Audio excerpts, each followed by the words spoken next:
मरने के बाद आत्मा कितने दिन घर में रहती है। दोस्तों, इस धरती पर जन्म लेने वाला कोई भी इंसान अमर नहीं होता। जिस इंसान ना एक दिन मृत्यु अवश्य होगी, लेकिन क्या आपके आत्मा का क्या होता है? या मौत के 24 घंटे के अंदर आत्मा वापस अपने घर क्यों आती है और वह कितने दिन तक धरती लोक पर अपने घर में रहती है? इन सभी प्रश्नों का उत्तर गरुड़ पुराण में विस्तार पूर्वक से दिया गया है। गरुड़ पुराण में ये बताया गया है कि जब किसी की मृत्यु हो जाती है तो यमदूत उसकी आत्मा को अपने साथ यमलोक ले जाते हैं, जहां उसके पाप पुण्य का हिसाब होता है, और फिर 24 घंटे के बाद यमदूत उस प्राणी की आत्मा को धरती लोक पर उसके घर छोड़ जाते हैं। यमदूत के छोड़ जाने के बाद प्राणी की आत्मा वही अपने रिश्तेदारों के बीच में भटकती रहती है और अपने रिश्तेदारों को बुलाने की कोशिश करती है, लेकिन उसकी आवाज को वहां कोई नहीं सुनता। ये सब देखकर मृतक की आत्मा बेचैन हो जाती है और जोर जोर से चिल्लाने लगती है, तब भी उसकी आवाज को कोई नहीं सुनता। इसके पश्चात मृतक की आत्मा अपने शरीर में प्रवेश करने की कोशिश करती है, लेकिन यमदूत के पाशा में बंधे होने के कारण वह मृत शरीर में प्रवेश नहीं कर पाती है। मरने के बाद आत्मा कितने दिन घर में रहती है?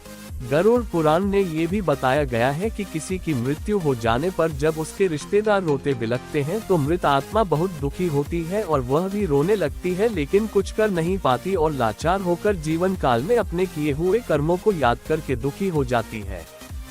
गरुड़ पुराण की माने तो जब यमदूत मृतक की आत्मा को उसके रिश्तेदारों के बीच में छोड़ जाते हैं तो उसके बाद उस आत्मा में इतना बल नहीं रहता कि वह यमलोक की यात्रा तय कर सके।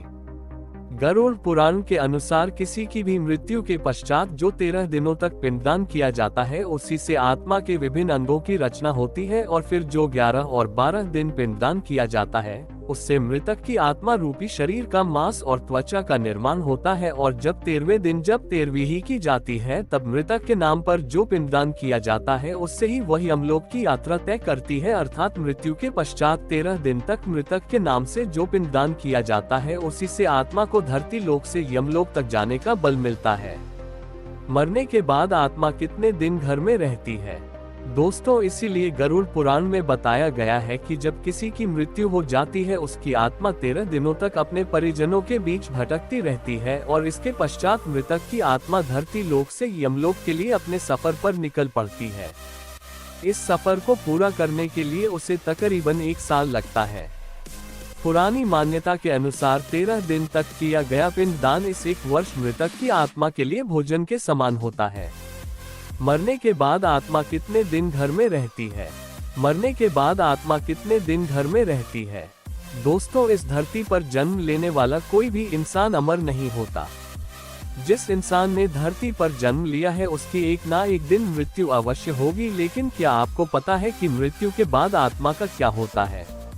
या मौत के 24 घंटे के अंदर आत्मा वापस अपने घर क्यों आती है और वह कितने दिन तक धरती लोक पर अपने घर में रहती है? इन सभी प्रश्नों का उत्तर गरुड़ पुराण में विस्तार पूर्वक से दिया गया है। गरुड़ पुराण में ये बताया गया है कि जब किसी की मृत्यु हो जाती है तो यमदूत उसकी आत्मा को अपने साथ यमलोक ले जाते हैं, जहां उसके पाप पुण्य का हिसाब होता है, और फिर 24 घंटे के बाद यमदूत उस प्राणी की आत्मा को धरती लोक पर उसके घर छोड़ जाते हैं।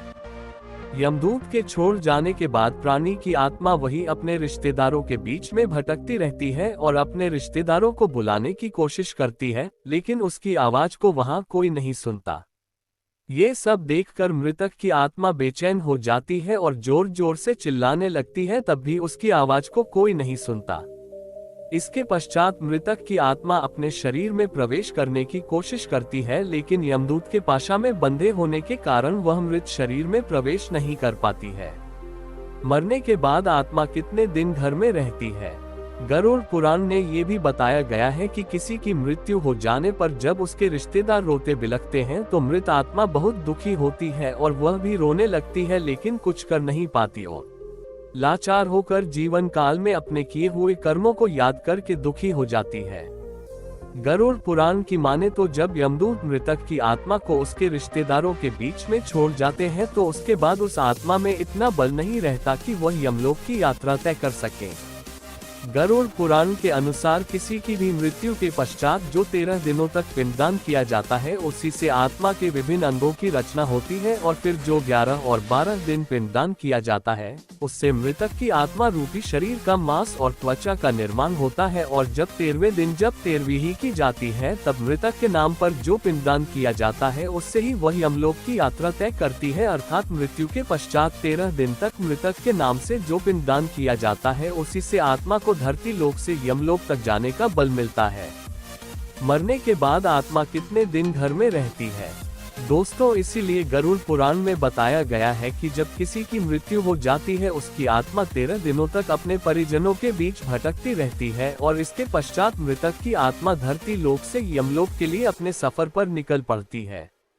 इस सफर को पूरा करने के लिए उसे तकरीबन 1 साल लगता है। पुरानी मान्यता के अनुसार 13 दिन तक किया गया पिंडदान इस 1 वर्ष मृतक की आत्मा के लिए भोजन के समान होता है। अब कुछ लोगों के अंदर यह सवाल उठ रहा होगा कि अगर किसी मृत आत्मा का पिंडदान नहीं किया गया तो क्या होगा? इस बात का जवाब भी गरुड़ पुराण में विस्तार पूर्वक दिया गया है, जिसके अनुसार जिस मृतक आत्मा के नाम का पिंडदान नहीं किया जाता उसे 13 दिन के बाद यमदूत घसीटते हुए यमलोक ले जाते हैं, जिसकी वजह से मृतक को सफर में काफी दुख झेलना पड़ता है। इसीलिए हिंदू धर्म के अनुसार 13 दिनों तक पिंडदान किया जाना आवश्यक है। इन सब बातों के अलावा गरुड़ पुराण में ये भी बताया गया है कि अगर 13वीं के दिन मृतक के परिजनों के द्वारा किया जाने वाला भोज कर्ज लेकर किया जाए तो आत्मा को शांति नहीं मिलती। मृतक की आत्मा को इस बात से काफी दुख होता है और वह मन ही मन ये सोचता है कि काश वह अकेले ही यह कष्ट भोगता। गरुड़ पुराण में ये भी बताया गया है कि जो मृतक के परिजन को कर्ज लेकर भोज करने को मजबूर करता है, ऐसे इंसान को यमराज कभी भी माफ नहीं करते और उसकी मौत के बाद उसे कई तरह की यातनाएं सहनी पड़ती है और फिर उसे वापस मृत्युलोक में भेज देते हैं। गरुड़ पुराण में ये भी बताया गया है कि जो व्यक्ति अपने जीवन काल में पुण्य कर्म करता है उसे यमदूत मृत्यु के पश्चात अपने साथ यमलोक ले जाते हैं और ऐसे व्यक्ति को मृत्यु लोक से यमलोक की यात्रा के बीच में कोई भी कष्ट नहीं झेलना पड़ता। इसी तरह जो इंसान अपने जीवन काल में बुरे कर्म करता है उसे यमदूत पूरे रास्ते कई तरह की यातनाएं देते हैं, जिससे वह थर-थर कांपने लगता है और यमदूत से बार बार हाथ जोड़कर माफी मांगता है, लेकिन यमदूत उसे माफ नहीं करते। इसके बाद जब पुण्य करने वाली आत्मा यमलोक पहुंचती है तो यमराज उसे स्वर्गलोक भेज देते हैं, जबकि पापी आत्मा को उसके द्वारा किए गए बुरे कर्मों की सजा भुगतने के लिए नरक भेजते हैं और सजा खत्म होने के पश्चात वापस ऐसी आत्मा को निम्न योनि में मृत्यु लोक पर भेज दिया जाता है। अब आपको समझ आ गया होगा कि आखिर मृत्यु के 24 घंटे के बाद आत्मा वापस अपने घर क्यों आती है। लेकिन वह इस सत्य को अधिक समय तक स्वीकार नहीं कर पाता। मनुष्य को लगता है कि दूसरे की मौत आ सकती है, लेकिन वह थोड़े ही मरने वाला है। अगर मौत आएगी भी तो इसमें काफी समय है और वह जीवन के दूसरे कार्यों में मस्त हो जाता है। लेकिन मौत कब दबे पांव आकर किसे ले जाए ये तो कोई भी नहीं जानता। गरुड़ पुराण में भगवान विष्णु ने जीवन को पानी में रखे कच्चे घड़े के समान कहा है, जो पल पल पानी में घुलता जाता है और कब पानी में पूरी तरह घुलकर नष्ट हो जाए कहा नहीं जा सकता। हर जीव, चाहे वह पशु हो या मानव, सभी को एक दिन शरीर त्याग कर परलोक जाना ही पड़ता है। परलोक का सफर बड़ा ही कष्टकारी और दुखद होता है। मरने के बाद का सफर जीवन और मृत्यु के समय के भयंकर कष्ट से भी भयंकर है, जिसके बारे में गरुड़ पुराण और कठोपनिषद में बताया गया है। गरुड़ पुराण कहता है किसी व्यक्ति की मृत्यु आनी होती है तब यम के 2 दूत पहले से ही व्यक्ति के आसपास पहुंच जाते हैं। आत्मा जैसे ही शरीर से निकलती है जीवात्मा को एक नई ही दुनिया नजर आने लगती है। यम के दूत जीवात्मा को अपने पाश में बांध लेते हैं और अपने साथ यमपुरी लेकर चलते हैं। यम के दोनों दूत बड़े ही डरावने और क्रूर हैं और जिन रास्तों से ये जीवात्मा को लेकर जाते हैं वह खतरनाक और बहुत ही दुखदायी है। पुराण के अनुसार धरती से जब आत्मा यमपुरी के लिए चलती है तो उसे 16 गांवों का सफर तय करना होता है। जीवन में अपने कर्म के अनुसार मनुष्य को इन सभी गांवों में अलग अलग प्रकार के कष्टों का सामना करते हुए अंत में यमपुरी पहुंचना होता है।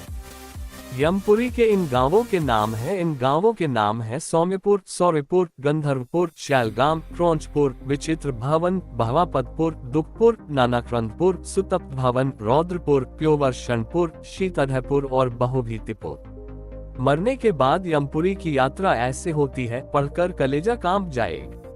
गीता में भगवान श्री कृष्ण ने कहा है कि संसार का सबसे बड़ा सत्य यही है कि कोई भी व्यक्ति खुद को मरता हुआ नहीं देखता। व्यक्ति दूसरों को मरता हुआ देखता है तो उसे कुछ पल के लिए दुख होता है, उस समय वह घबराता भी है कि उसे भी एक दिन मरना होगा, लेकिन वह इस सत्य को अधिक समय तक स्वीकार नहीं कर पाता। मनुष्य को लगता है कि दूसरे की मौत आ सकती है, लेकिन वह थोड़े ही मरने वाला है। अगर मौत आएगी भी तो इसमें काफी समय है और वह जीवन के दूसरे कार्यों में मस्त हो जाता है। लेकिन मौत कब दबे पांव आकर किसे ले जाए ये तो कोई भी नहीं जानता। गरुड़ पुराण में भगवान विष्णु ने जीवन को पानी में रखे कच्चे घड़े के समान कहा है, जो पल पल पानी में घुलता जाता है और कब पानी में पूरी तरह घुलकर नष्ट हो जाए कहा नहीं जा सकता। हर जीव, चाहे वह पशु हो या मानव, सभी को एक दिन शरीर त्याग कर परलोक जाना ही पड़ता है। परलोक का सफर बड़ा ही कष्टकारी और दुखद होता है। मरने के बाद का सफर जीवन और मृत्यु के समय के भयंकर कष्ट से भी भयंकर है, जिसके बारे में गरुड़ पुराण और कठोपनिषद में बताया गया है। यमपुरी की यात्रा शुरू। गरुड़ पुराण कहता है किसी व्यक्ति की मृत्यु आनी होती है तब यम के 2 दूत पहले से ही व्यक्ति के आसपास पहुंच जाते हैं। आत्मा जैसे ही शरीर से निकलती है, जीवात्मा को एक नई ही दुनिया नजर आने लगती है। यम के दूत जीवात्मा को अपने पाश में बांध लेते हैं और अपने साथ यमपुरी लेकर चलते हैं। यम के दोनों दूत बड़े ही डरावने और क्रूर हैं और जिन रास्तों से ये जीवात्मा को लेकर जाते हैं वह खतरनाक और बहुत ही दुखदायी है। पुराण के अनुसार धरती से जब आत्मा यमपुरी के लिए चलती है तो उसे 16 गांवों का सफर तय करना होता है। जीवन में अपने कर्म के अनुसार मनुष्य को इन सभी गांवों में अलग अलग प्रकार के कष्टों का सामना करते हुए अंत में यमपुरी पहुंचना होता है। यमपुरी के इन गांवों के नाम हैं सौम्यपुर, सौर्यपुर, गंधर्वपुर, शैलगाम, क्रौंचपुर, विचित्र भवन, भवापतपुर, दुखपुर, नानाक्रंदपुर, सुतप्त भवन, रौद्रपुर, पय। यमपुरी के इन गांवों में आत्मा ऐसे तड़पती है। भगवान विष्णु ने गरुड़ से कहा है कि इन गांवों के मार्ग में न तो विश्राम के लिए वृक्ष की छाया है और न कहीं भोजन का प्रबंध, जिससे कि जीवात्मा को राहत मिले। मार्ग में प्रलय काल के समान कई सूर्य चमकते हैं, जिससे पिंड से बना शरीर तपता रहता है। पीने के लिए जल की एक बूंद भी मार्ग में कहीं उपलब्ध नहीं है। इस मार्ग में एक अस्यपत्र नाम का वन है। इस वन में कौवा, उल्लू, गिद्ध, मधुमक्खी, मच्छर तथा कई जगह जंगल की आग है। इन सभी से पीड़ा पाते हुए प्रेतात्मा कभी मलमूत्र एवं रक्त के कीचड़ में गिरता है तो कभी अंधेरे कुएं में गिरकर छटपटता है।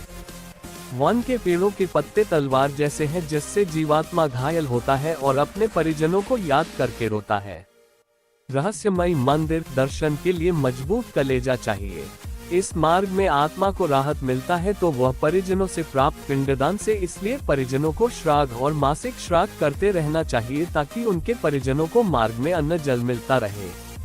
ऐसे इंसान को यमराज कभी भी माफ नहीं करते और उसकी मौत के बाद उसे कई तरह की यातनाएं सहनी पड़ती है और फिर उसे वापस मृत्युलोक में भेज देते हैं। गरुड़ पुराण में ये भी बताया गया है कि जो व्यक्ति अपने जीवन काल में पुण्य कर्म करता है उसे यम एक दूत मृत्यु के पश्चात अपने साथ यमलोक ले जाते हैं और ऐसे व्यक्ति को मृत्यु लोक से यमलोक की यात्रा के बीच में कोई भी कष्ट नहीं झेलना पड़ता। इसी तरह जो इंसान अपने जीवन काल में बुरे कर्म करता है उसे यमदूत पूरे रास्ते कई तरह की यातनाएं देते हैं, जिससे वह थर-थर कांपने लगता है और यमदूत से बार-बार हाथ जोड़कर माफी मांगता है, लेकिन यमदूत उसे माफ नहीं करते। इसके बाद जब पुण्य करने वाली आत्मा यमलोक पहुंचती है तो यमराज उसे स्वर्गलोक भेज देते हैं, जबकि पापी आत्मा को उसके द्वारा किए गए बुरे कर्मों की सजा भुगतने के लिए नर्क करता है। ऐसे इंसान को यमराज कभी भी माफ नहीं करते और उसकी मौत के बाद उसे कई तरह की यातनाएं सहनी पड़ती है और फिर उसे वापस मृत्युलोक में भेज देते हैं। गरुड़ पुराण में ये भी बताया गया है कि जो व्यक्ति अपने जीवन काल में पुण्य कर्म करता है उसे यमदूत मृत्यु के पश्चात अपने साथ यमलोक ले जाते हैं और ऐसे व्यक्ति को मृत्यु लोक से यमलोक की यात्रा के बीच में कोई भी कष्ट नहीं झेलना पड़ता। इसी तरह जो इंसान अपने जीवन काल में बुरे कर्म करता है उसे यमदूत पूरे रास्ते कई तरह की यातनाएं देते हैं, जिससे वह थर थर कांपने लगता है और यमदूत से बार बार हाथ जोड़कर माफी मांगता है, लेकिन यमदूत उसे माफ नहीं करते। इसके बाद जब पुण्य करने वाली आत्मा यमलोक पहुंचती है तो यमराज उसे स्वर्गलोक भेज देते हैं, जबकि पापी आत्मा को उसके द्वारा किए गए बुरे कर्मों की सजा भुगतने के लिए नरक भेजते हैं और सजा खत्म होने के पश्चात वापस ऐसी आत्मा को निम्न योनि में मृत्यु लोक पर भेज दिया जाता है। अब आपको समझ आ गया होगा कि आखिर मृत्यु के 24 घंटे के बाद आत्मा वापस अपने घर क्यों आती है। दोस्तों, अगर आपको पोस्ट अच्छा लगा हो तो कृपया व्हाट्सएप और फेसबुक पर जरूर शेयर कीजिए।